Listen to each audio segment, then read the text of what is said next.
what happens when you remove this abuse, right?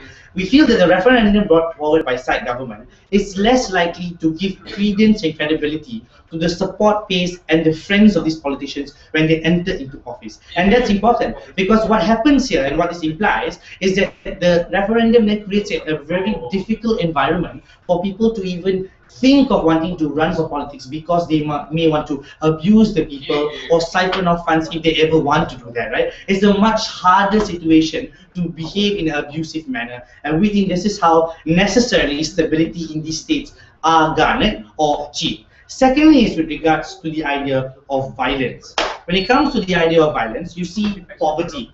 People see ExxonMobil coming, they see Shell coming to the Niger Delta, they see with their eyes, and what they feel is that there is an enforced perception that I'm not getting anything out of this, but this oil belongs to me, my family, and my people. The problem with this emotional attachment is that they love their country and they want to move out from the dire circumstances they're in to get into a situation that's obviously much better relative to where they were. The problem in this situation is the fact that you have organized groups or some random groups of people throwing rocks to the Shell companies and these people, bombing them, having terrorist attacks on these individuals, and that costs tons of billions of dollars for these Shell companies like Shell and ExxonMobil to stop them. But the reason why this is happening is because they feel that they are being robbed or their resources are being stolen, and it is endorsed by the leaders that they have in power, that they put there. This is how they feel the pain and they're angered by it. This is extremely controversial.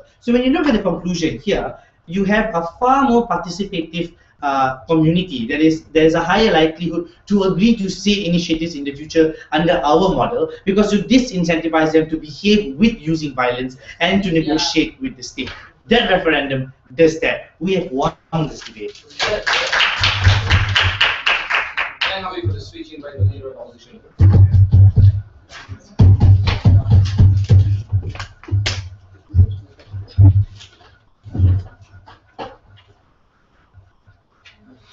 It's very odd the side proposition is telling us that this debate is about dictatorships and they want a referendum, because clearly this motion is talking about places like Ethiopia, Kenya, Alaska, Nigeria, maybe Sudan as well, where these places have advocated some form of democracy where people's opinions matter. We think it's suicidal. We are advocating for a dictatorship to allow for people stick in this policy. Things fundamentally problematic. We try the next speaker tell us how this will help. So two main questions. Firstly, how do we really have direct democracy, and is this really a justification for this policy? Secondly, does it really solve the problem? Will MNCs necessarily come in, or other people will buy the oil later?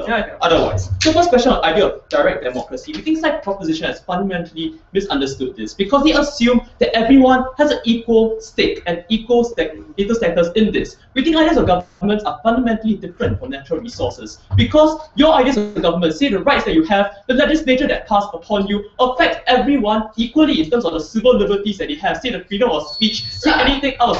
But this is extremely disproportionate when you're comparing indigenous communities like that of South Sudan living upon oil fields, which directly affect their way of life. In other places in Sudan, the needs of citizens are ultimately different from those who are living above. We think they've conflated this idea. They fail to recognize that people are not equal stakeholders in this, and this is fundamentally extremely problematic. That's why I guess democracy cannot apply here. That is why we accord people with this. I'll explain our policy later. But more importantly, on the second question, what is that policy going to do? They assume that no MNCs will enter until a national referendum will be done.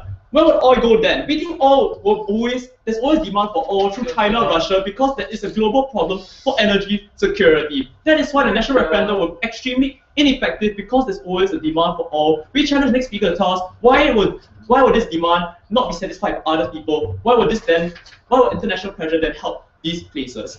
I'll continue to talk about some rebuttals more substantive. Mainly, I'll explain firstly our policy.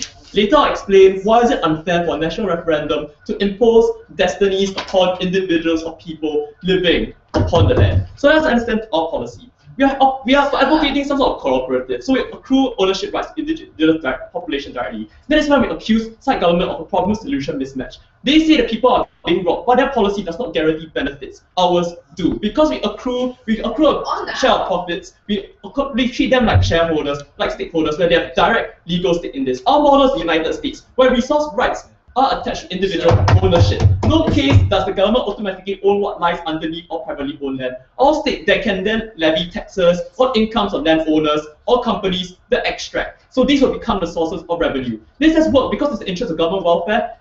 Model of Alaska has brought in over 8 billion in terms of revenue as compared to the past where there was no individual ownership. We think this policy can work as in the interest of the government to work to give the 100,000 shareholders of native corporations in Alaska over 40 million acres of land and help grow in the long run and both the short run as well. When their interests can be allocated, but to explain this, we must extend this. No, thank you, madam. So why is it unfair for a national referendum to impose destinies on the indigenous people living on the land? We think right to decide your own destiny is predicated upon the fact that people have no equal ownership to this. When we consider an example of South Sudan, when the seasonal grazing land of Nuer and Shilluk tribe are turned into oil fields, their way of life are fundamentally transformed. There is such a profound influence on how they can lead their lives. This is different from middle-class citizens living on the other end of the island, enjoying internet and aircon, and maybe debating like us. We think their lives are not affected this profoundly.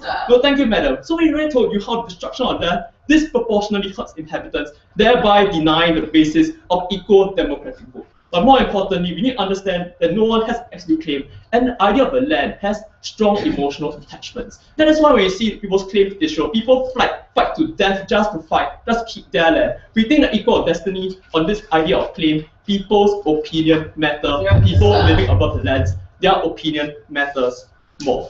So ladies and gentlemen, how is this problematic? Because when you advocate a national referendum, you paint people as selfish people who hinder development. This hinders political will because individuals now are depicted as enemies of the state. When Nigerian people who suffer from river delta pollution as a result of oil spills by MNCs like Shell, they think they are people who are suffering, but yet they are villainized as well in the process. We think it's a double whammy for the poor when they are both suffering, but yet suffer greater marginalization from such policies, because now not only is the state against them, but you're rallying the entire nation through a national referendum against a small ethnic minority that's suffering at their whims and suffering from all the problems of MNCs. We think this further distance them from a society that's supposed to be a part of, and they are attune them further to the idea of marginalization. They feel further oppressed. We think they suffer more as a result.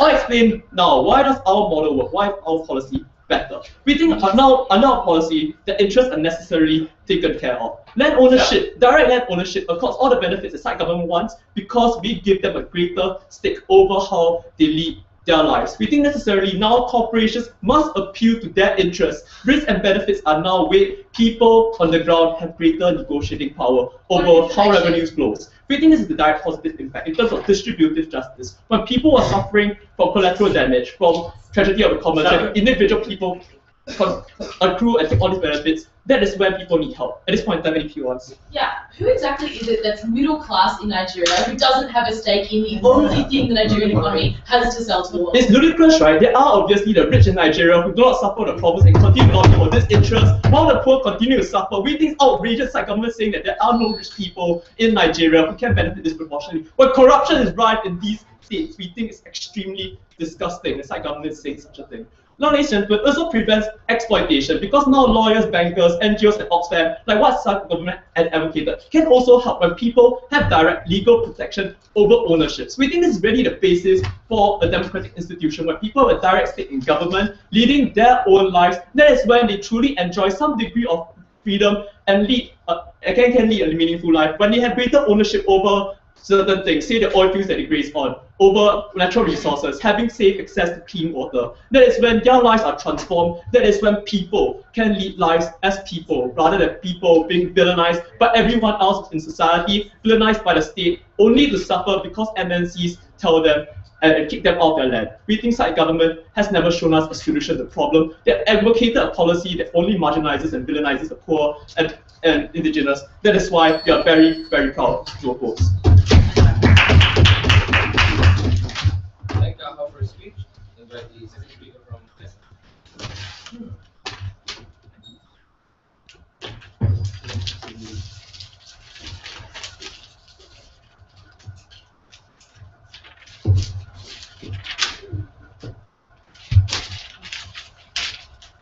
To be be clear, the contention of our team was never that there are no rich people in Nigeria.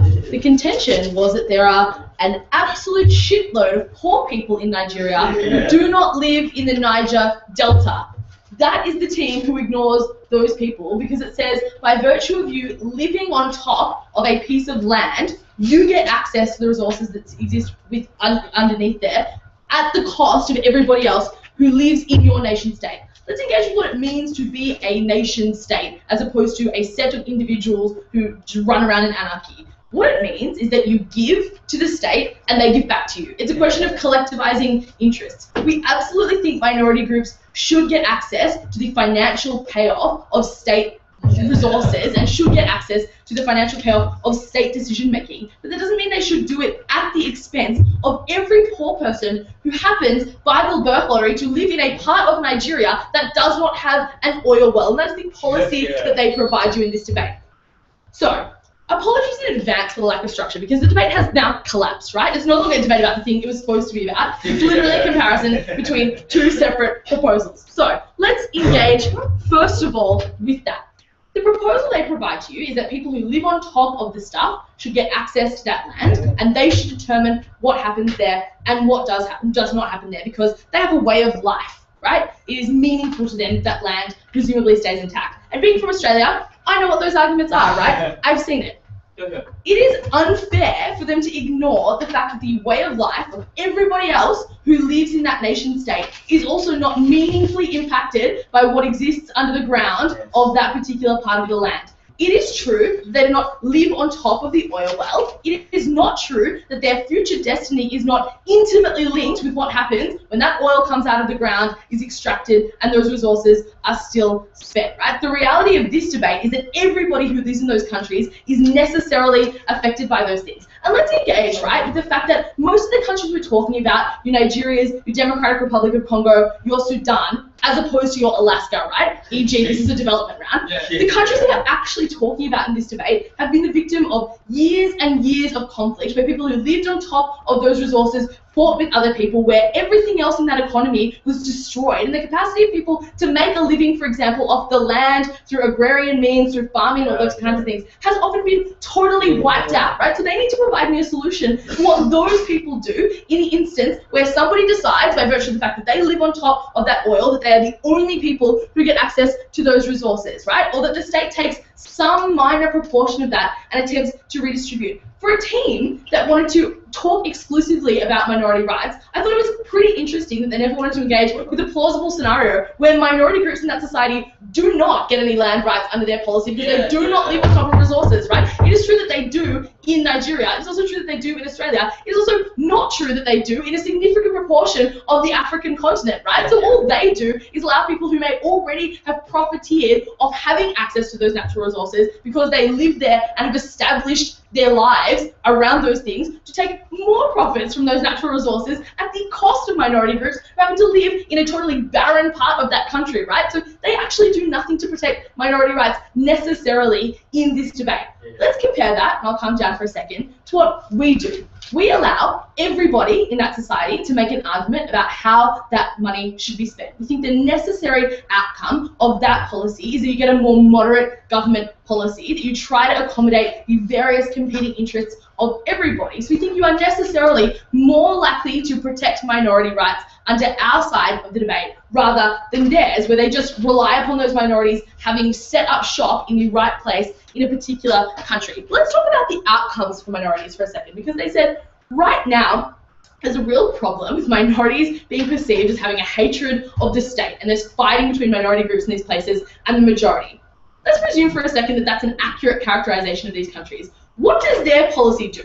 Because now what it does is have a minority group who lives on top of a well, take the vast majority of the resources from that well and develop that area really significantly, presumably become middle class or affluent in those places, and live in a country where people around them are all incredibly poor and are in a majority, right? They put minorities in a far riskier position because now every other person in that country is going to feel completely aggrieved that those resources have been stolen from them, that they see development happening only in one geographic area and not in others, that governments are incapable of redistributing those resources. So in actual fact, they are the ones even in the best case scenario of their policy, that ensure minorities are the hatred of, or the victim of the hatred of the majority of people within that society. We think you're far less likely to get discord when everybody feels as though they have a say in what happens to the natural resources of a country, and everybody feels like the government actually cares about the development of their particular geographic location, their particular regardless of where they happen to live in a nation state. POI, sure. And why don't they keep the gains for themselves through a national referendum? Why would they be so altruistic to share the benefits to the people who suffer the most from these areas? Right, because we think that necessarily when you have multiple competing interests, you have to find a moderate policy, right? That is the entire premise of a democratic system, which incidentally they've conceded in this debate, right? So if it is true that these democracies are functional as described by them, not responding to any of the stuff we said, let's forget that for a second, right? If it is true that these democracies are functional, they can necessarily moderate the various interests that are at stake. The question you need to ask yourselves is which of the policies is more likely to do that, even if neither are necessarily going to have that outcome. It's most definitely ours, where multiple groups of people are given an option to have a say, as opposed to people who live on top of the land. Now I finally want to do a little bit of defense of the actual debate and engage with the one response we got from the speaker, which was about what China and Russia would do. We think that countries like Nigeria, like the Democratic Republic of Congo, countries that are either democratic or benevolent dictatorships as opposed to self-interested, psychopathic dictatorships as was characterized by the opposition, they have an incentive to be able to trade with the West in the future. So it is necessarily a reasonable decision for them to take away the likelihood that they would go to China in the short term. But let's also be super practical. Petrogas is not big enough or well-resourced enough to take over all of the operations of ExxonMobil, Shell, BP, and every other natural resource extraction company that exists in the Western world, right? So there isn't the practical capacity for them to take over in that same way. So, in the context of a very confusing debate, what is the outcome? We are the team who are far more likely to protect minority rights. We are the team who make what we think is a fairly reasonable argument that where there is such a huge degree of gravity over a decision, people have a right to express themselves regardless of where they happen to have been born in a particular nation state. They haven't responded to that, so I'm going to presume they agree. We happily propose. Thank you all for the speech. Invite the second speaker from side opposition.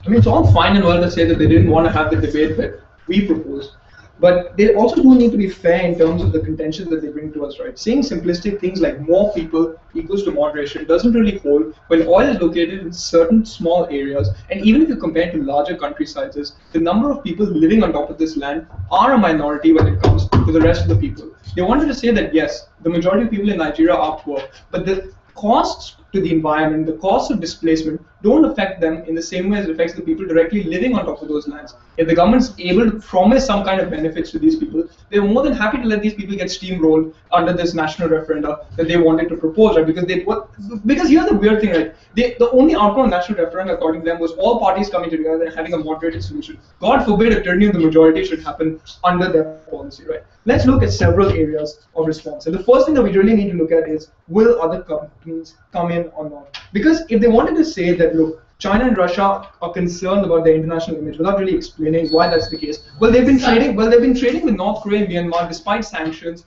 with regards to those relationships. If you look at the recent shale oil boom in the US's foreign policy with regards to energy and oil has become increasingly inwards because it now can guarantee its own energy security without necessarily going into these places and getting oil from there. But even if we concede that yes, fine, in the long run it's in the interest of them to trade with the West, we can use their condition. If they want to say that we'll have an international body that won't let any MNC ever go in unless you have a fair referendum, we won't let it happen unless you respect the land rights of these people. So then your problem about, look, these people don't have land rights and we will never give it to them, the same incentive structure that you would use to make benevolent dictatorships give a democratic mandate to people when they never want to do that, we can use the same thing to make rich communities give land rights to poorer ones. It's probably easier to do that than what they propose. Let's look at their conception of the nation state and the problem that they had, right?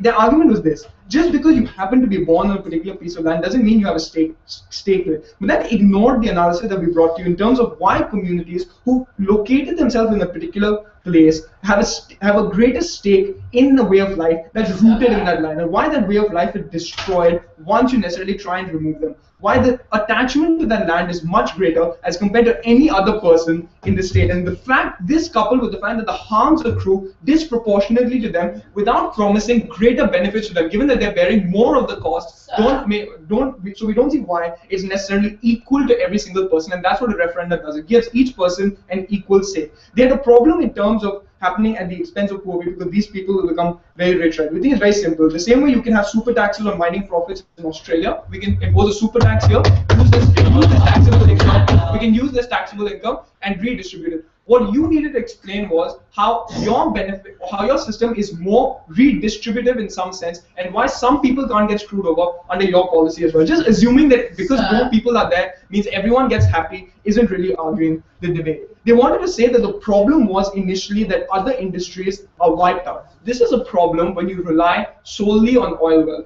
What I'm going to explain to you in positive material is why referenda would tend to encourage you to extract more oil than might be reasonable to do so, and why your other industries might be wiped out. Because this isn't an argument to say why our policy doesn't work. The logic is simple. If you extract a lot of oil, other industries suffer. This is more likely under your side, and I'll explain why that is. Okay, sit down. Then they wanted to say, but look, we accommodate. They want to talk about ethnic divides. Here's the problem. If there are widespread ethnic divides, I don't understand why in a national referendum the rhetoric would now be to include everyone instead of simply saying that these people are sitting on a piece of land and they're not playing fair, that they're not letting us go in and take over this land, that we can promise you benefits from the oil wealth that we get if you only let us displace these people, and we might do something for them. But we don't understand why communities that have traditionally been opposed to one another would suddenly start caring for them if all that needs to be done is that they get promised benefits, so that they're willing to vote in favor of your policies. So the fact of the matter is that in places like Sudan, the reason that there's fighting in communities is because they believe that they don't want to lose the claim over the land, over the oil that exists below their land. Not the fact that they're worried about the government taking it over or anything like that. Right? Before I move on to positive material, I'll take your show. Excellent. Okay, so presuming your best case scenario, which is that it actually is an oppressed minority who lives on top of that stuff, and you actually do give them sufficient amount of the profit to give them a benefit, surely the rest of society would be super angry about that and would probably want to attack those people and exacerbate whatever ethnic tension did already exist. Well, so the comparison is this, right? We would take the kind of income we get from them, we would tax the income that you get and use it as redistribution, right? What you would have to tell me is, why would the rest of society be very happy to give these people a larger share or to screw these people over when 70% of the population can just outvote the small minority that sits on that land and take a maximum amount of benefits for them? So let's explain referenda very simply, right? What referenda rely on is popular support. So for your proposal, what are the concerns that are going to come up? Which are the MNCs that are going to come in? Or things like what is going to be done for these communities. But what's most important is what's going to happen with all the money. Because the state at the end of the day is still involved in collecting the tax money, in allowing the companies to come in. So all the money that comes in from this oil wealth is largely controlled by the state. If you want to give it for redistribution, regardless, it's going to happen through the state. I assume that's what you're going to do, right? We think it's difficult. The fact of the matter is, in order to get people to vote for this, what are you going to have to do? You have to promise some amount of benefits to them. It's very easy for states to say that for communities that do live far away, that are also poor, to give them greater benefits if they only allow us to get this oil. That give them greater shares of this oil wealth and promise them benefits so they're willing to vote in favor of this. All of this can still happen under your policy where you allow campaigning and the like, right? It's simple. More money for you guys if you're only willing to do this. We think it's firstly difficult to take away these benefits once they've been given, which means that especially for governments that don't have very strong political mandates that are conditioned on, say, transparency and good governance, which is at least true for some of the problematic states that you wanted to defend. The problem then is that you need to keep this up. So if you're giving benefits and to some extent stability and support relies on the majority of people supporting you because you give them these benefits, you need to continue these benefits, which means you need to continue always being able to extract oil. That's when the problem that you want to talk about comes up, that other industries like agriculture get crowded out, that because of the kind of sudden booms in oil wealth that you suddenly have inflation and interest rate fluctuation, which means that other exports suddenly get hurt. Here's a comparison, right?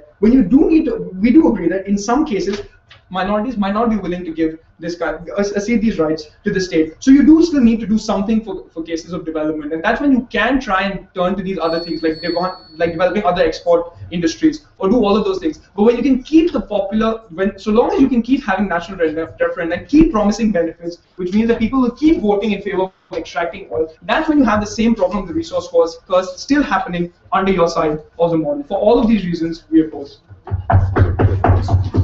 Thank you for your speech. I move on to the weak speeches.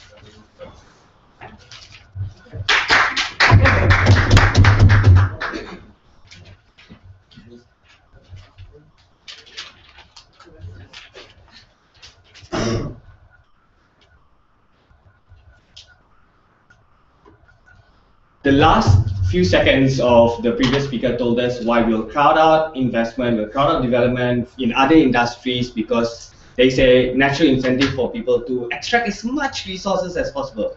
But according to their characterization of indigenous communities, that they've suffered so much, that the land truly belongs to them. What is the incentive against these indigenous communities to not extract as much resources as possible, thus resulting in the same harm that you just said will happen? On top of that, they want to super tax these individuals. So not just extracting this base amount of resources, but on top of that, they have to maximize the amount of resources because they place a tax on the profits that you get. So your indigenous communities, at the end of the day, don't get anything, right? So we've heard many things from our Singaporean friends about revolving cases from these guys, and it's really, really true. Two questions in my webpage. Firstly, why this model makes for better output on this side? But secondly, are we protecting the general interest? Firstly, why does this model make for better output on this side?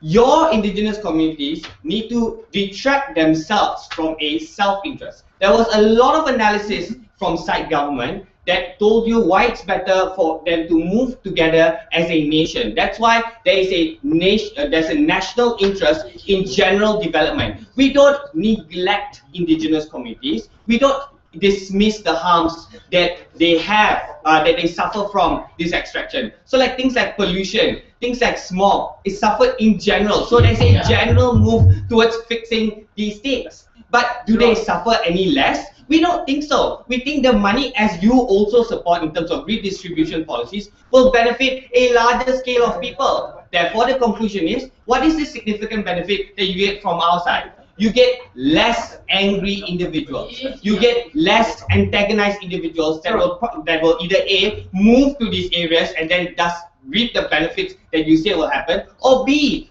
fight against these individuals because this is their birthright. They have a birthright to these. So like you say, they have more of a birthright. These individuals don't care about that because they're one nation, right? Sit down. Their response to this was, well, it's okay. People won't get that angry. People will just say, oh, we'll tax individuals, we'll tax the profits that you make from this, so the amount of money we get from the tax will redistribute across the board. So what's the difference with our model? Because we also want to redistribute the benefits that you get as well. So your taxes, at the end of the day, either A, end up in us extracting more than we need to because you end up with the same thing, or B, the same amount is redistributed because the profits are less because of your taxes. Unless your taxes don't make a difference, then you're not making an argument at all. Before I move on, yes. So tell me something, in a popular referenda where a minority suffers a greater share of the costs, what's the incentive for the majority to give them a greater share of the profits if you can pass it without their support? Right, look, at the end of the day, you need to first prove to us what is this greater harm that these minority individuals suffer. Because the conclusion is there is a general development and carrying of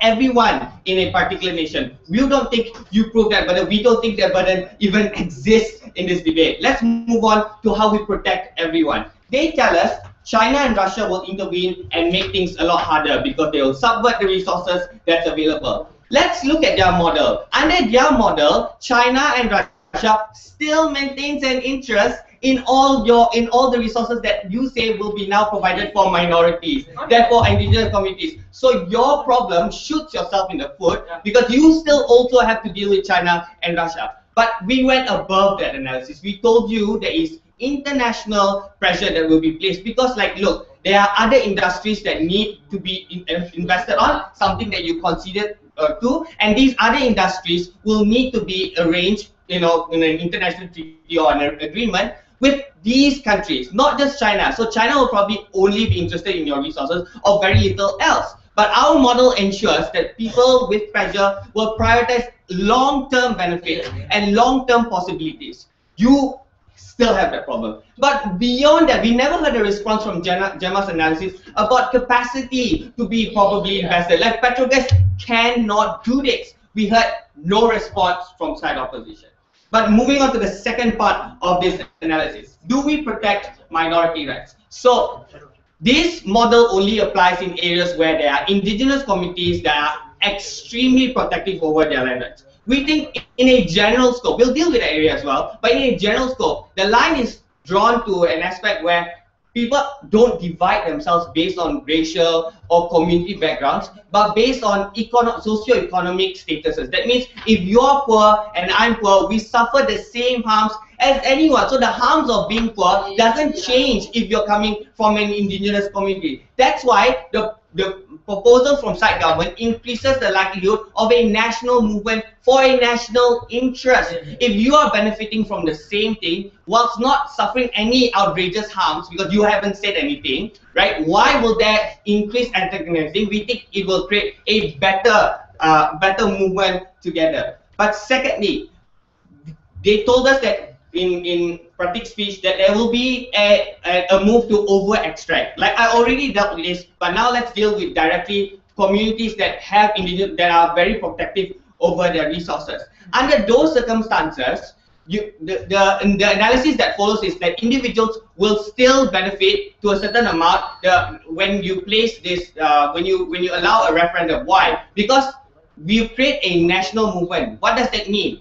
There are two scenarios. Number one, you have benevolent dictatorships. This means that there is a room for discussion. There is room for more discourse. There is room for a society that wants to work towards the same thing. But on the other hand, you have fledgling democracies that aren't crazy, but still want some semblance of stability and some semblance of a democracy. What happens in those circumstances? These circumstances will limit the opportunity for malicious intention to be an objective into entering politics. This is something that Habib told you very early on in his speech. We don't think there was any sufficient response from side opposition. What does this mean? You create an extra hurdle for politicians with malicious intentions to properly govern, because it no longer becomes a platform for them to lobby for more money, because that avenue is no longer available to them. The power rests in a general populace, therefore the benefits are also accrued more and larger. Thank you very much. Thanks, Aaron, for your speech. Invite the opposition.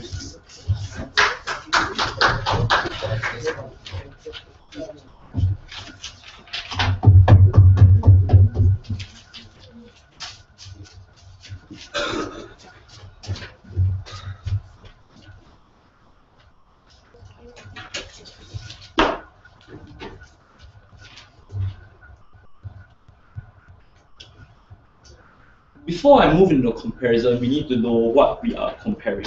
Let's explain why dictatorial regimes cannot possibly be a relevant part of this debate. Because the idea of giving people a vote is anathema to any dictator. Because they're worried that the taste of democracy might spiral into a revolution, especially in post-Arab Spring. They're likely not to allow this. We think all they do is assert over and over again, they will, right? And just because you're the second best speaker of the world, I'm sorry, doesn't mean they can get away with it. So, like, it really doesn't make sense to make this their focus. But we gave you logic, right, as to why China and Russian corporations will continue to go in regardless of your institutions. Because they're some of the top companies in the world, in the Fortune 100 or whatever, right? And because they're also the largest players overseas, because America is increasingly looking inward. So they're major players. And in the status quo, they're already extracting resources and African dictatorial allies. They ignore international sanction with regards to North Korea and Myanmar. I don't really understand why they'll care about any new institution that they go come up with. The fiat rule cannot simply apply in this case. But assuming that their policy is effective, there's no reason why we cannot also force MNCs to respect land rights the same way they do. So in both sides, right, this idea of what Sri talked about in terms of power vested in the elites is never going to happen. The relevant comparison is to use a referendum or to respect the individual landowners' rights in deciding whether or not consent to letting development come in. Right? So now that we established the relevant comparison, let's deal with the trade-offs. What are our trade-offs, right? Because we think that, like, the problem they have with us that they say we don't provide equal distribution, we come to problems of birth lottery. We agree the distribution is going to be unequal, but we try to justify why it should be unequal. More importantly, this can be mitigated by progressive taxation. That's when you get balance. That's when everybody gets something. And one is because for them to say, if you tax them, they don't get any money. Any reasonable person knows that you have a lot of money, you get taxed, you get some, the government gets some. Don't tell me someone can get nothing. That's not how taxation works, right, Siron? Let's move on to this. So what's the problem? Because we think like this, the reason why I think it's okay for these people living on the land to have disproportionate say over the situation is because they have intergenerational ownership and attachment to the land, which holds history and cultural roots there. So indigenous tribes have always lived in that area, and they were rarely given a stake in this external state that was very often imposed upon them anyway. They were never given any benefits from this nation state that you want them to be a part of. They've always been isolated and ignored. Their land has been fought over for generations, and we think they have largely a separate identity and way of life. What essentially happens when you have a referendum is identity genocide, because by kicking them off the land, you make it impossible for them to continue their way of life. Again, don't lie to me that these people are not disproportionately hurt. They don't have to bear the disproportionate cost. What's the second problem they say? The second problem was, oh, it's problematic that these individuals will be obstructionists. But we say the same way minority groups can block development over their own land, so can the majority, and so can we have tyranny of the majority, demanding increasing entitlement. Something I explained to you why it's a problem in my second issue, something I never responded to. But more importantly, it is in the best interest of these minority groups to allow development, but to allow sustainable development with minimal disruption to their lives, to work with those companies to see how they can extract resources without necessarily destroying their way of life. But more importantly, we recognize that the oil under their feet will not disappear. We say essentially, once these communities become more developed, they'll transition to a more modern life, and they're going to be able to extract more and more of these resources that eventually also lead to tax revenues to the government. So oil is not stolen by these people any more than people who are born in a rich family have stolen from the rest of the poor. We're simply proposing a different view of property ownership. What's the last thing they then said? Like, the last thing they said was people just move into this land and kick them out anyway. But if that were possible, if you can just kick people off the land anyway, any debate about this issue is meaningless. We need to assume there's some capability of these people to hold on to their land. Before I move on, yes, Gemma. If a country's economy is totally reliant on the extraction of oil, and a minority community can stop that extraction and leave everybody else desolate and poor, why is that just? No, but I don't get why like development oil is the only way in which a country can grow. Is there's an entire problem of resource first in the first place when people become over reliant upon that resource extraction. We think it's far better under our side where you're likely going to have resource extraction over a long period of time when money trickle in through taxation, rather than windfall profits to the government, who then relies on this to give cash handout and to buy goods. What are the problems then that they can never solve? They will kick out these indigenous people through a referendum, because the only discourse that can possibly be created is going to marginalize those who live on the lands, the seasoning grazing lands of the Nuer and Shilluk tribes, who suffer loss of livelihood and likely get minimal returns of profit in South Sudan. So cause disproportionate imposed upon them. But we explain to you how this can easily spiral into conflict where tribal groups resort to militancy and violence to protect their livelihood, to lay claim over the land they've held for generations. This discourse is acrimonious, and people are not likely to care about them, because at the end of the day, people have this not in my backyard principle, right? So long as I don't suffer the effects of development, I don't care about what other people feel, I just want to have the profits. Gemma said that this will be moderated somehow, but how? These indigenous tribes are absolute minority in any of this population. They hardly have a say. Sometimes they're not even politically organized or involved in democracy, which exists there. So what's our solution? We said you have tax, you have super tax, and redistribution. We said that's a far better balance. But more importantly, we also explain to you what all these campaigns that you propose are this marketing to get people to vote to pass the government referendum. It's usually only going to lead to people demanding far greater entitlement. So like, you want to have more welfare, free healthcare and education, cash handouts. things like that. Government is able to buy off votes through redistribution. So we think the problem with this is that a lot of these entitlements become unsustainable over the long run because people get used to getting this amount of money and they vote for the government regardless of what happens because they're just happy to get a cash handout.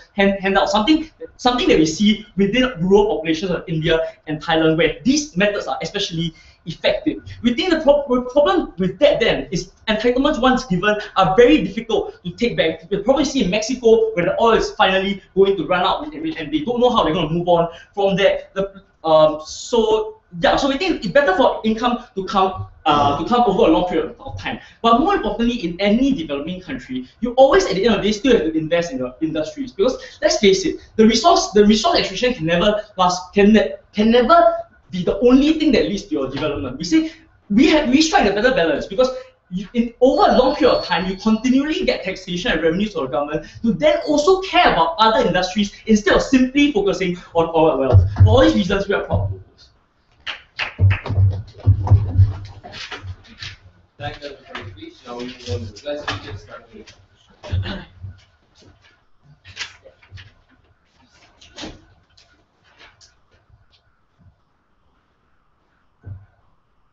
Let's just look at two questions. Let's examine their policy and the trade-offs involved, and our policy, and we agree there are certain trade-offs.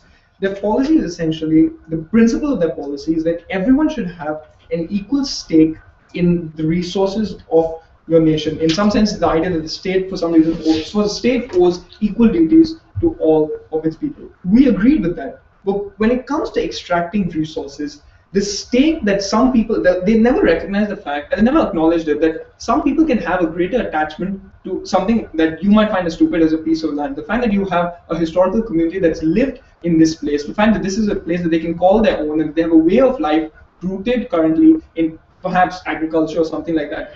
What you also didn't want to say is, but there are no costs involved with these people, and Siron blatantly denied it. What are these costs? Well, when you need to extract oil, you need to ship these people off somewhere, and what really happens to them? You may not necessarily ship them in to a cushy life where they can continue to be as they were. You never explain why there are any incentives to do that under a referendum. Because how does a referendum work, right? The referendum does not stop the majority of the people from dictating terms.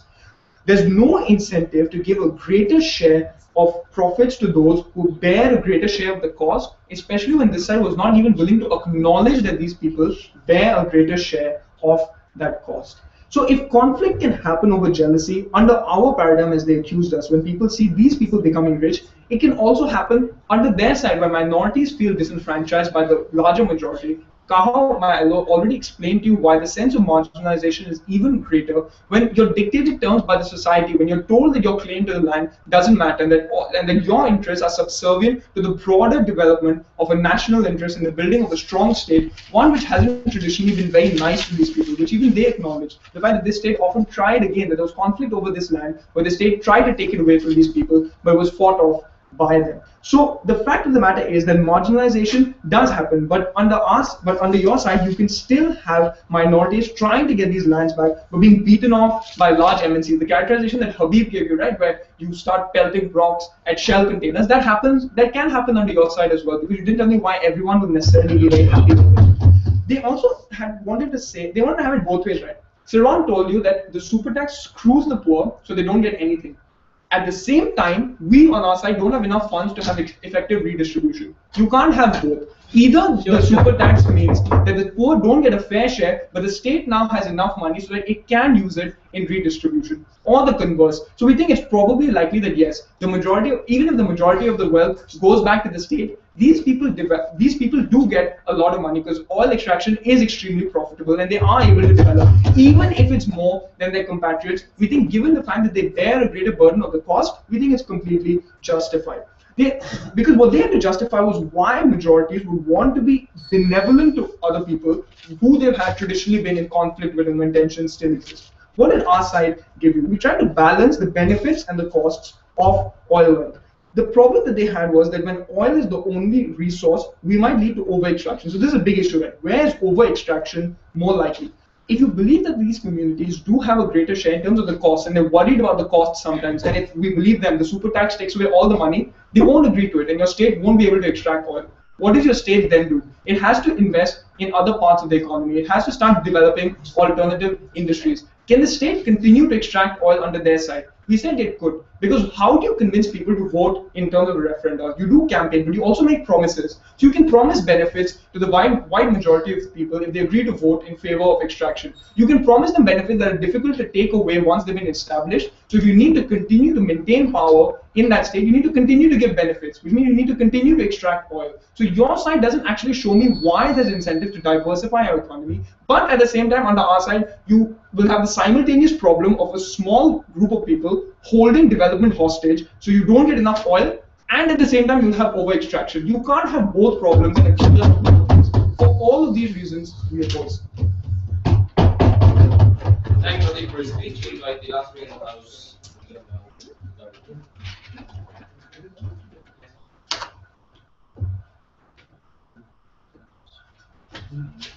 Let me diagnose for you the cancer of this debate. It was the problem that I like to call the swinging pendulum, when a team doesn't recognise that the vast majority of critiques they make swing right back to hit them in the arse. Let me explain some of them. First of all, that a government could use redistribution of funds through cronyism to, maintain power, something that happened under their policy. The dictators wouldn't engage, something that happened under their policy. That China and Russia would undercut the capacity of good MNCs and responsible MNCs to operate, under their policy too. And that redistribution should be the major aim of any economic policy, something that was what our side set out to do and what their side necessarily attempted to undercut. So I'm going to ask two questions in this reply in hopes of clarifying. First, what does their policy rely on? What are the assumptions their policy relies on, and why are they blatantly unlikely? Secondly, what does our policy rely on? And therefore, what are the outcomes? So what does their policy rely on? A couple of things. First of all, that there is an actual minority group who was historically oppressed, who currently possesses or resides upon the land where natural resources exist. In the context that we provided you, where most of these states have had years, often decades or even hundreds of years of conflict, where people have been moved around, where people have been displaced, that is very unlikely to occur. And in fact, by and large in these places, the people who are the richest have moved into and taken over that land already. They could never establish for us how they would actually ensure that it was minority groups who got access to these land rights in the first instance. Let's be generous and assume they could. What else do they presume? That they would get some significant amount of money to rectify the previous harm they had suffered or to account for the greater harm they would suffer in the future if extraction took place. Couple of things. First of all, the only harm they could point to was that there is a meaningful cultural identity that is associated with living on the land, something we never ignored in this debate, but something we said was necessarily secondary to the common rights that every person has in a state to food, to shelter, to stability and to life. All of those things being reliant upon economic development. So we never said that there wasn't some additional thing that they cared about with regards to the land, but we said it was far less important than the overall and overwhelming necessity to extract those resources. But secondly, they didn't even guarantee those people got a greater share of those resources, because the actual meaning of a super tax is that we attempt to tax a significant proportion of that money. At best, they gave these people a marginal amount more, whilst at the same time telling us they had been overwhelmingly oppressed and suffered huge harms as a result of this policy. So either they got very little, but did so with backlash, because those people were perceived to have stopped the development of an entire society, or alternatively, those people actually didn't extract, and that was their best case scenario. They said they will extract far less over a longer period of time. So what would that do? It would literally prevent the economic development of that country. It would create a huge degree of resentment from everybody else in that society and leave those people back in the same conflict that they were in the first place. And it also was reliant on the idea that they would actually extract less. When they contextualized these people as being the most poor and the most oppressed, we suggested perhaps what they would do is extract more to make up for that very fact. So ultimately, their case was reliant on a whole bunch of premises they didn't prove. But in their best case scenario for them, they left people desolate because there was less oil. What was their response? Countries should simply not only rely on oil. We agreed, but we think that you need money as a government to invest in different things in the economy. That money comes through oil. What did our policy do? It acknowledged that everybody had a stake in the economic decision making that was associated with natural resources. It created a meaningful nationalist discourse where people recognised there was a communal interest in spending those resources well, and it got better economic decision making and oversight when there was an actual decision to be made rather than a decision that undercut the capacity of people to engage. They didn't get the people they wanted benefits in this debate. They certainly created a significant number of harms we are proud to propose.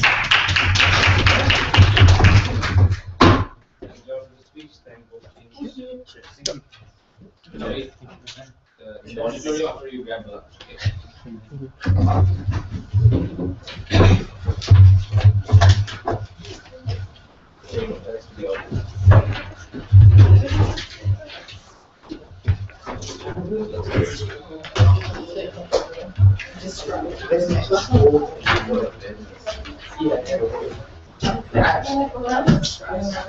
Yeah. In and out.